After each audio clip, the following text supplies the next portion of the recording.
বন্ধুরা, বিষ্ণুপুর যাওয়ার কথা বললেই আমাদের মনে প্রথমেই যেটা আসে মন্দির, এবং মন্দিরের চারিপাশে প্রচুর টেরাকোটার কাজ, এবং অবশ্যই যাত্রাপথের এই অসাধারণ অপরূপ সুন্দর জয়পুর ফরেস্ট। এই ভিডিওতে আপনাদের জন্য থাকবে বাঁকুড়া বিষ্ণুপুর যাওয়ার তীর্থ ভ্রমণের প্রথম পর্ব আমাদের, যেখানে আমরা গেছি কামারপুকুর ও জয়রামবাটি সহ যাবতীয় জায়গা। সামনে একটা বাইক যাচ্ছে আগে আর আমরা যাচ্ছি, আর হয়তো পিকচার কোয়ালিটিটা একটু ভাইব্রেট করতে পারে, কিছু করার নেই কারণ এই অবস্থায় ভিডিও করা, বাট অ্যাম্বিয়েন্সটা সেরা। 2023 সালে নভেম্বর মাসেই করেছিলাম আমরা এই অসাধারণ trip.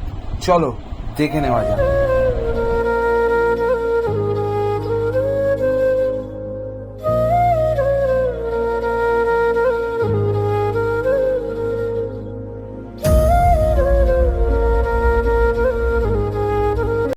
So hey guys, good morning everyone. আশা করি সবাই ভালো আছো, সুস্থ আছো এবং বিন্দাস আছো। ওয়েল, আজকের একটা বিশেষ দিন এবং খুব এক্সাইটেড আমি। প্রায় সকাল হয়ে গেছে, 6টা বাজে। নতুন একটা রাইডের জন্য বেরিয়ে পড়েছি এবং পিছনে রয়েছে আমার বাহন। সো আজকের একটা মারাত্মক ডেস্টিনেশনের রাইড হবে। ইয়েস, টাইটেল আর থাম্বনেল থেকে বুঝেই গেছো, আজকে যাচ্ছি বাঁকুড়া বিষ্ণুপুর। সো যারা যারা ফার্স্ট টাইম আমাকে দেখছো, আমার নাম বাবান আর তোমরা দেখছো Baban vlogs channel, welcome to my channel. তো এই শীত ভাব, এই ওয়েদারে বাইক রাইড জাস্ট সেরা লেভেলের লাগে আমার। আর কার কার ভালো লাগে তোমরা কমেন্ট করে জানিও। ফার্স্ট বাইক রাইড এই বছরের তোমাদের জন্য বাবান ব্লগস চ্যানেলে। আমরা 4 জন যাচ্ছি, 4 জন এক জায়গায় একত্রিত হই, তাদের সাথে আলাপ করাই, রওনা দেবো সোজা গন্তব্যের উদ্দেশ্যে। একদম ভিডিওটা স্কিপ করবে না, পুরোটা দেখতে দেবো। আজ ফাটাফাটি এনজয় হবে, মজা হবে এই চ্যানেলে। much later. এখন রয়েছি আমরা খিদিরপুরে, জাস্ট এখানে বাটার টোস্ট খেলাম এবং সবাই মোটামুটি রেডি। এরা আমাদের 4 জন, এই 2 জন আর ওখানে আরেকটা বাইক রয়েছে। তো জাস্ট হালকা করে ব্রেকফাস্টটা করে নিলাম, কারণ এক টান যেতে হবে আর 2 জন অনেক লেটে এসছে, তো তার জন্য রাইডটাও লেট হয়ে যেতে পারে। ছোটো ছোটো আপডেটস ইনস্টাগ্রামে থাকবে, যারা ইনস্টাগ্রামে নেই অবশ্যই লিঙ্কটা দিয়ে দিলাম, একটু ফলো করে নিও। ফেসবুক পেজে লিঙ্কটাও দিয়ে দিলাম। বাকি দেখা হচ্ছে পুরো একদম অন দ্য ওয়ে রাইডে, সব কিছু থাকবে, রাস্তা ক্লোজ শট থাকবে, পুরোটা উপভোগ করতে থাকবো। এখন রয়েছি আমরা সেকেন্ড হুগলি ব্রিজে, জাস্ট উঠছি, সামনে আমাদের একটা বাইক যাচ্ছে, জাস্ট ফাটাফাটি লাগছে। মানে এই ফিলিংটা বলে বোঝানো যায় না। শীতকাল, হালকা মিঠে মিঠে রোদ, গায়ে লাগছে এক কথায় সেরা। বাঁকুড়া শহর যাওয়ার পথে এই দুপাশের অসাধারণ সিনারিক বিউটি আপনাকে অবশ্যই মুগ্ধ করবে। চোখ ধাঁধিয়ে যাবে গ্রাম বাংলার এই অপরূপ সৌন্দর্য দেখতে, এবং অবশ্যই থাকবে এই ঝাউবন, বিভিন্ন মন্দির এবং আশপাশের এই ফিসফিসিয়ে বলে যাওয়া ইতিহাস এবং মায়াময় শিল্পকর্ম। তো যারা কালাচাড়া বা চাপাডাঙ্গা ডানকুনিতে রয়েছে, হাই তাদের।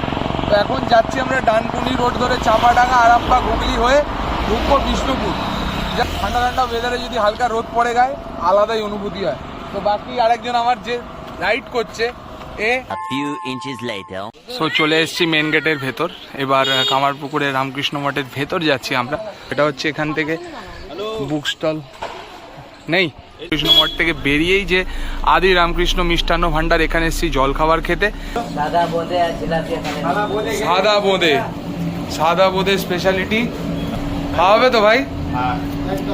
চলো কি নেওয়া হচ্ছে, অর্ডার হচ্ছে, দেখাচ্ছি। সো কচুরি নিয়েছি 4টে করে, 20 টাকা, জাস্ট ঠিকঠাকই দেখতে লাগছে এবং খেতেও যথেষ্ট ভালো। তো এখানে সবাই নিজেদের মতন ব্রেকফাস্ট করছে অ্যাজ ইউজুয়াল। প্রচুর অনেক সকালে বেরিয়েছি, তো চূড়ান্ত লেভেলের খিদে সবারই পেয়েছে। খেয়ে নিই, কমপ্লিট করি। বাকি কামারপুকুর তো তোমাদের দেখাতে পারলাম না, কারণ ভেতরে ভিডিওগ্রাফি ফটো কিছুই অ্যালাউড না, বাট যথেষ্ট ভালো। শ্রীরামকৃষ্ণর দেবের জন্মস্থান, জন্মভিটের ওপর মূর্তি রয়েছে, জাস্ট আলাদাই রকম লাগবে, একটা আলাদাই এসেন্স ফিল হবে। এবার আমরা যাব জয়রামবাটি, তো গিয়ে দেখাবো, তারপর আমরা আমাদের ডেস্টিনেশনে যাব। তো 2টো হল্ট মধ্যিখানে হচ্ছে। One eternity later. আমরা এসে গেছি জয়রামবাটিতে। অবশ্যই জয়রামবাটিতে কুপন করে ভোগ খাওয়ানোর সিস্টেমটা করতেই পারো। এখানে সুন্দর একটা পুকুর রয়েছে, ব্রহ্মানন্দ ধাম, দেখতেই পাচ্ছ। অনেকেই রয়েছে যারা ভোগ খাওয়ার জন্য নিজেদের নাম নথিভুক্ত করেছেন। আমাদের একটু লেট হয়ে গেছে। সো মোটামুটি জয়রামবাটি ডান। ভেতরে সেরকম কিছু দেখানোর ছিল না, কারণ যেহেতু মাতৃ মন্দিরটা বন্ধ, বাট এই পুকুরটা তোমরা অবশ্যই পাবে, বেশ সুন্দর সিনারিক বিউটি। আর সেই রয়েছে মাতৃ মন্দির ওইখানটা ওপারে। এক্ষুনি ছিলাম, আমরা চলে এলাম কারণ 11:30টায় বন্ধ হয়ে গেছে। আমরা যাচ্ছি আমাদের ডেস্টিনেশন বাঁকুড়ার উদ্দেশ্যে। তো চলো বেরিয়ে পড়া যাক, সোজা ক্যাম্পে গিয়ে দেখা হচ্ছে। তো যেমনটা তোমাদের বলছিলাম, রাইড তো ফুল ফ্লেজে চলছে, আর খুব জোর হলে 10 থেকে 15 মিনিট আমরা আমাদের রিসর্টে থাকবো। বাট এই জায়গাটা কেন দাঁড়ালাম, এটা হচ্ছে জয়পুর ফরেস্ট। জয়পুর ফরেস্টের মধ্যে দিয়ে রাস্তাটায় আমরা যাব আমাদের বিষ্ণুপুর রিসর্টের সামনে। ফরেস্ট তো জাস্ট এক কথায় যেরকম হয়, অনবদ্য লাগে এই রোড দিয়ে গাড়ি চালানোর, মানে যারা বাইকে বা 4 হুইলার নিজেরা ড্রাইভ করে আসছো তাদের জন্য সেরা রাস্তায় জয়পুর ফরেস্ট। বাট এখানে এই হরিণ মাঝে মধ্যে পাস করে এবং এখানে দেওয়াও আছে যে ড্রাইভ স্লো ডিয়ার ক্রসিং। তো এই জিনিসটা দেখে এবং এখানকার সামনেই রয়েছে বনলতা চত্বরে আসো, কেউ না কেউ তো খেয়েছো নিশ্চয়ই। তো আর উল্টো দিকে রয়েছে ওয়াচ টাওয়ার, যেখানে রাত্রি নিবাস বা রাত্রি যাপনের সমস্ত ব্যবস্থা রয়েছে। বাট এই রাস্তাটা বারে বারে বলতেই হয়, এক কথায় জাস্ট অনবদ্য, চূড়ান্ত লেভেলের স্পিড থাকে গাড়ির, আর ক্রুজ করে লোকে নিজেরা বাইক নিয়ে আর গাড়ি নিয়ে। তো অবভিয়াসলি যদি তোমরা বাঁকুড়া আসছো, এই জয়পুর ফরেস্টটা মাস্ট ভিজিট তোমাদের জন্য, এবং যাওয়ার পথে তোমাদের পড়বে। তো রাস্তার কিছু ক্লোজ শট সবই ছিল তোমাদের জন্য, আর কথা বাড়াবো না, পেটে ইঁদুর দৌড়াচ্ছে, স্নান খাওয়া দাওয়া কিছু হয়নি, সোজা রিসর্টে যাই, কথা পরে হবে। रुको जरा सबर करो। এই বাঁকুড়া, বিষ্ণুপুর, জয়পুর এগুলো আমাদের কাছে খুবই পরিচিত জায়গা, কিন্তু গ্রীষ্ম বা শীতকালের এই দুপুর বা পরন্ত বিকেলে এই জঙ্গলের মধ্যে দিয়ে যাতায়াত করা এক অসাধারণ অভিজ্ঞতা।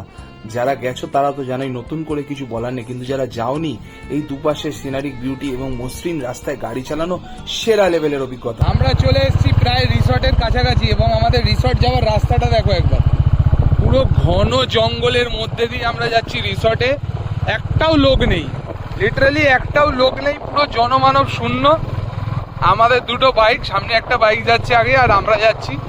আর হয়তো পিকচার কোয়ালিটিটা একটু ভাইব্রেট করতে পারে, কিছু করার নেই, কারণ এই অবস্থায় ভিডিও করা, বাট অ্যাম্বিয়েন্সটা সেরা। প্রথম পর্বের বাঁকুড়া বিষ্ণুপুর রাইডের ভিডিওটা এখানেই শেষ করছি। যাবতীয় সিনারিক বিউটি তোমাদের ছোট্ট করে দেখে নিলাম। এরপর আমরা কি করলাম, অর্থাৎ রিসর্টের ডিটেলস এবং সারা ট্রিপের সাইট সিং সবকিছু থাকবে ভিডিওতে। অবশ্যই ভালো লাগলে লাইক, শেয়ার এন্ড সাবস্ক্রাইব করে দিও এবং দেখতে থাকো। পরের পার্ট খুব তাড়াতাড়ি আসছে, আর হ্যাঁ, চ্যানেলটাকে সাবস্ক্রাইব করতে ভুলবে না। তাই দেখা হচ্ছে খুব তাড়াতাড়ি।